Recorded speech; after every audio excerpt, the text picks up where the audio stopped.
gentlemen, tear-gassing children in a church is not political intimidation, but it is terrorism hidden in politics.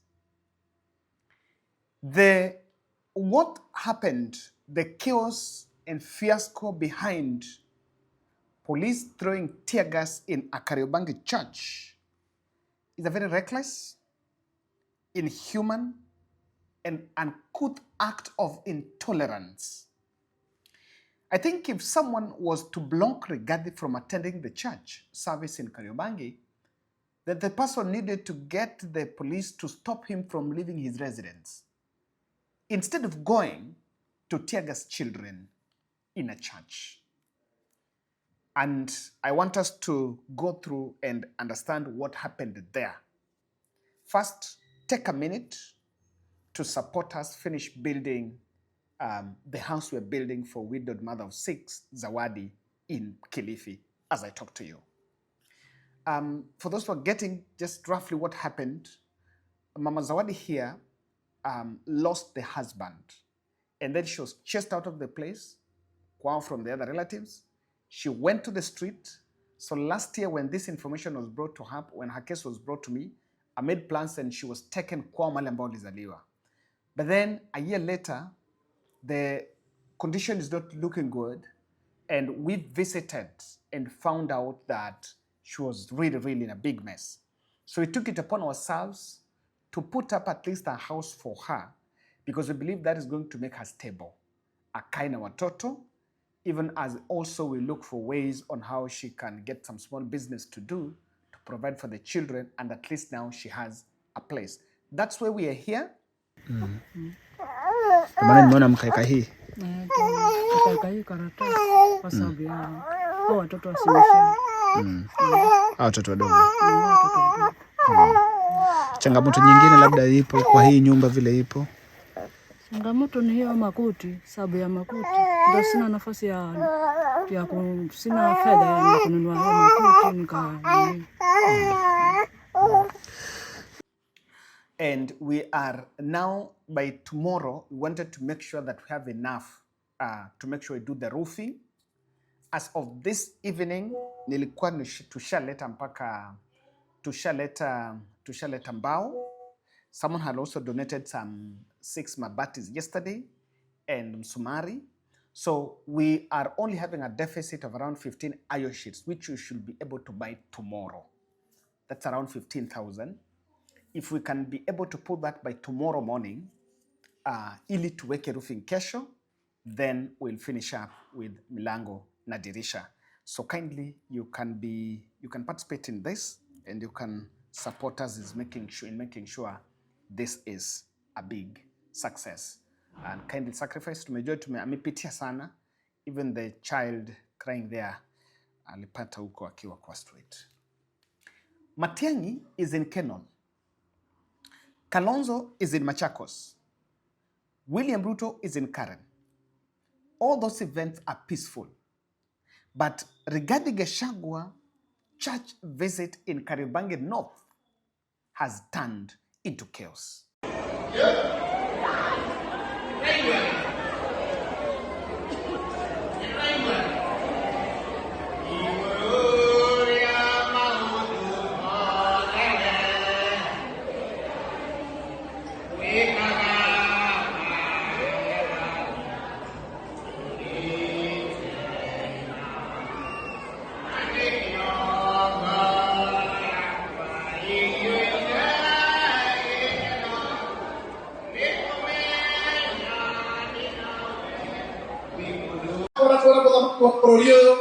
Unaweza kwa William amenya Kenya ina weyani na iguothe kwina weyani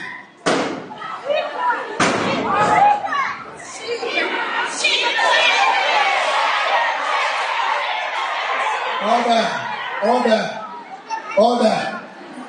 Ukiona watu wanakosa adabu mpaka wanataka kurusha mawe wa kanisa, unaona hiyo tabia mbaya. Tutulie kanisa, tutulie. Tutulie. Kanisa tutulie. Order kanisa. So very quickly, nimesema tutembee siku ya leo kabla waweke akule kiapo, kwa sababu baada ya ushindi wake lazima aende pale kaunti ya Nairobi akule kiapo ili waweke sasa aanze kushiriki kama kiongozi. Lakini tumekuja leo kusema asanti. Kama tuko moja kugane wega na kugane tuasokia gado mno na umu murato nyitirire. Because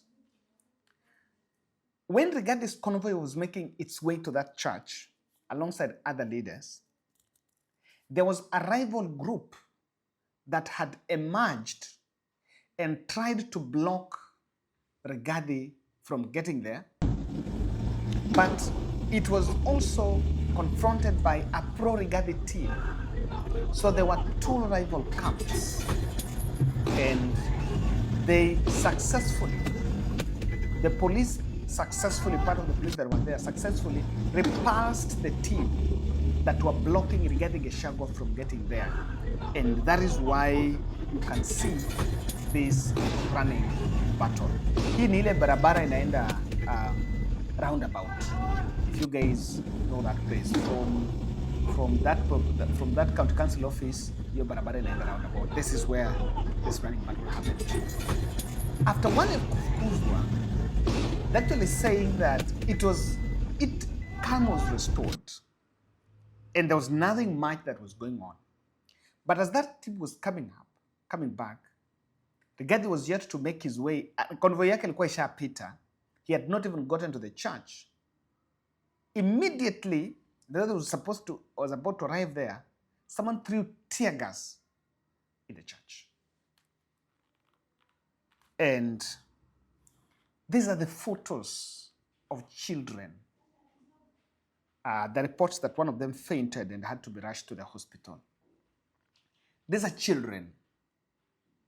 Even the policemen who are throwing tear gas also have children.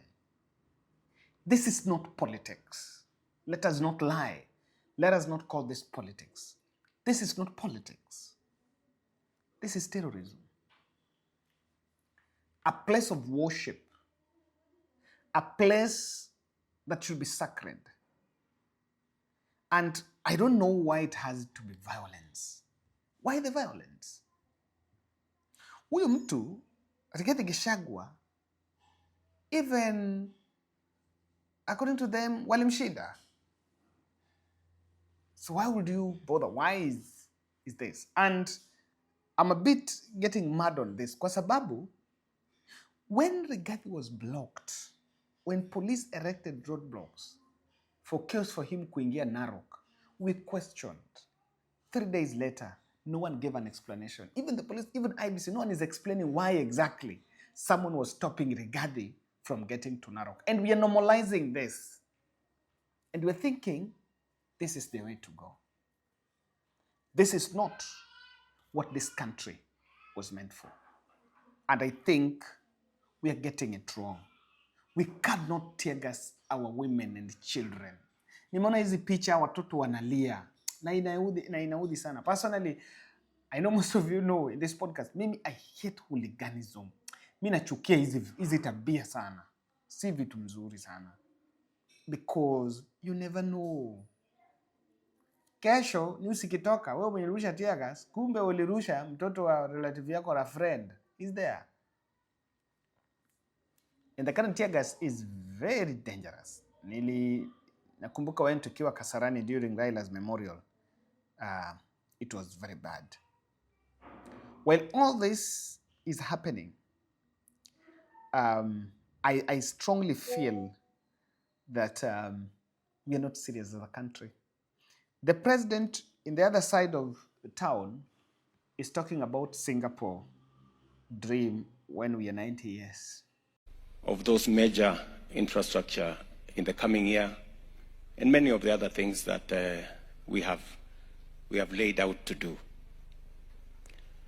I am asking you as members of my local church and as Christians to pray for the plans we have for Kenya so that God can make the difference in Kenya. I am very confident. I have no doubt in my mind that it is possible to move Kenya from a third world country to a first world country before I die. It's possible. In the next, by the time I get to 90, Kenya should be a first world country. Yes. And that is just about 30 years from now. It's possible. Others have done it. I am very confident we will do it.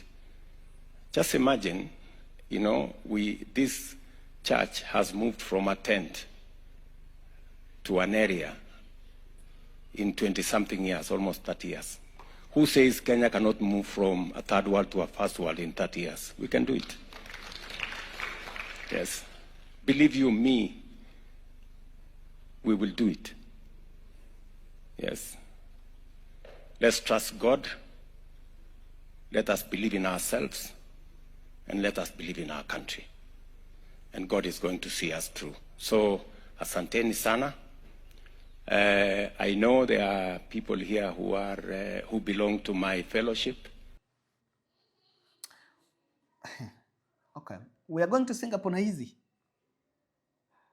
I don't know. Maybe. I don't know if this is the way to Singapore.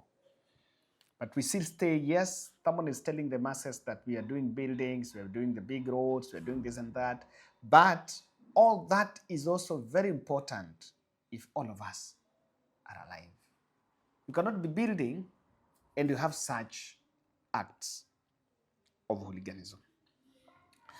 And I agree that probably I listened to that this event was the first one for Rigathi Gachagua, going there after the elections that were made with, of course, the by-elections. The incident comes 3 days after DCP candidate David Warui won the Kariobangi North County Assembly seat. And Rigathi Gachagua says that the Nairobi vote is the big problem. Why all this is happening. Kila siku ukipanga wahuni kupiga viongozi, kupiga wananchi, ndio hii jamii na kuchukia zaidi kuliko vile imekuchukia. Kushauri amekupoteza.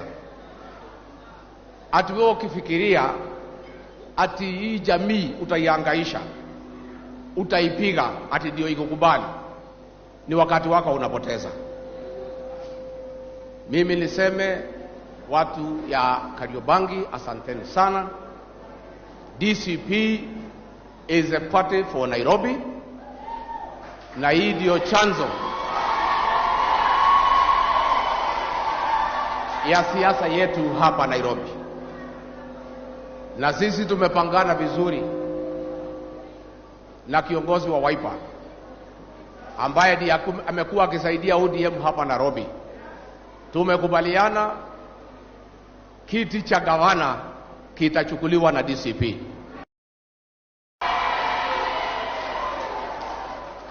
Kiti cha seneta kitachukuliwa na DCP. Kiti cha women rep kitachukuliwa na DCP. Tumekubaliana na Wiper kati ya viti 17 kati ya DCP na Wiper tutachukua viti 16. Na kati ya viti 85 ya ward between DCP and Wiper tutachukua 75. Kwa hivyo watu wetu, msitishwe, msihangaishwe, muvumilie. Utiribulete kagate. Na msijali maneno ya mbele. DCP haikuwa na candidate mbele. DCP ilikuwa na candidate Kariobangi North, tukashinda. Narok Town tukashinda. Kiza East tukashinda, Purko tukashindwa kidogo na Magarini. Chama ambaye ni ya mwezi 7 imechukua viti 3 out of 5. Nimeona maanalist ya magazeti wakifanya mambo mingi, hawaongei mambo ya ushindi ya Nairobi, hawaongei mambo ya Narok, hawaongei mambo ya Kisa, wanaongea mambo ya Mbere. Mbere mimi nilienda kusaidia DP na wakashinda, wakaibiwa na ni sawa. Lakini sisi we focus on our party, the DCP. Na hapa Nairobi tunataka sasa DCP ivume. Huu ushindi wa Kariobangi North ndio chanzo ya safari ya DCP katika Nairobi. Hapa Kariobangi tulishinda UDA, walikuwa namba 4. Narok tulishinda UDA. Kiza East tulishinda UDA na ODM.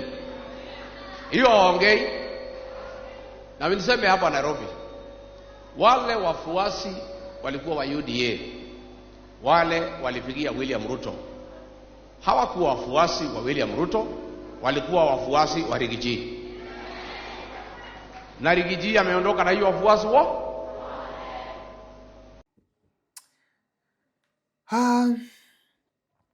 Let me say this. Rigathi is right to put all this. This opposition has so many parties. There is DCP, there is DAP-K, there is Wiper, there is Jubilee. Which other one? So many other parties here. This conversation about how seats have been garnered here is a premature discussion. And I think DCP should avoid the temptation to be seen as authoritarian party in that coalition. This is giving fodder to the government. I believe, yes, they will have zoning, but they will be candidate for DAP-K.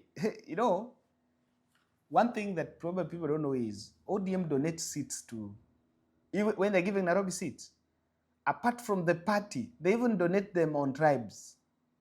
The areas like Westlands and Makadara that Raila was always giving to, we have to give Luya.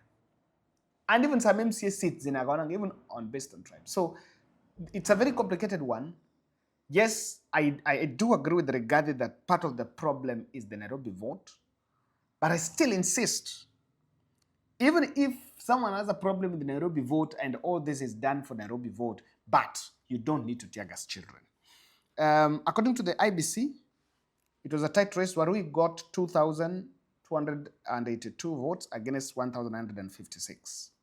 What is the intent of this violence? Hao wengine pia wako kwa rallies. Hao wengine pia walikuwa kwa church. Why is it that uko kwa Matiang'i hakuna shida, uko kwa Kalonzo hakuna shida, but hii ya Rigathi inaleta shida. Shida inakuja, and the violence and the goons that are dispatched. It is because of this. I think someone wants to profile Rigathi Gachagua as an agent of violence. Agent of violence. But I've been talking to some people around all this, and they are saying there were policemen who acted well by making sure wamefukuza wale vijana walitumwa.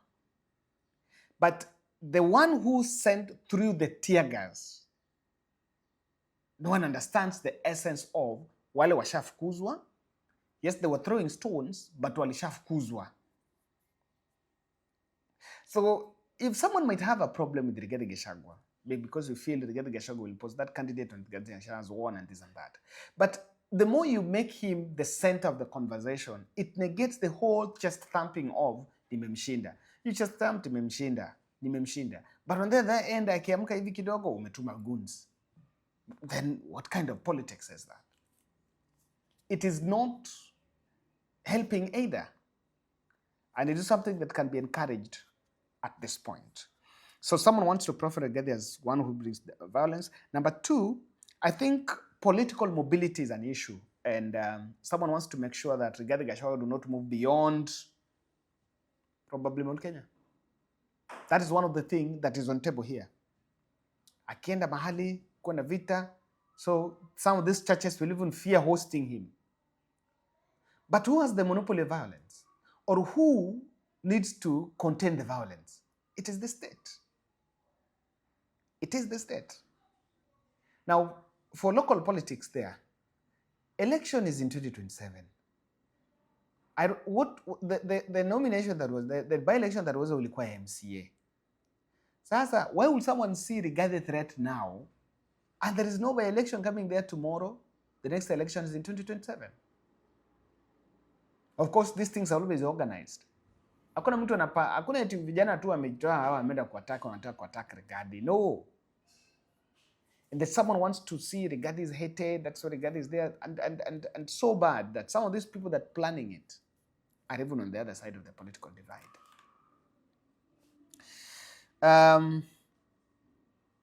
I always say this and I'll repeat. It is in the interest of the state to make Rigathi Gachagua be the center of focus. And you will hear them saying Rigathi has to be the candidate, amepigwa na risasi, serikali hamtaki, serikali inamuogopa. These will be some of the parameters that government is fattening Rigathi so that he be the candidate. And because they know that there is one card they have against Rigathi Gachagua they want to use. Ruto would not want to face Matiang'i, Kalonzo. He would actually want to face Rigathi. Because with the Rigathi, he's going to use to amplify the tribal card, the hate message, the this and that. But he will not want the other two. And that's why, wale wengine kuna mtu anawaangalia, about Matiang'i na kuna mtu anawaangalia. I think we must stop this. And what happened on targeting children is not the way to go. Thank you.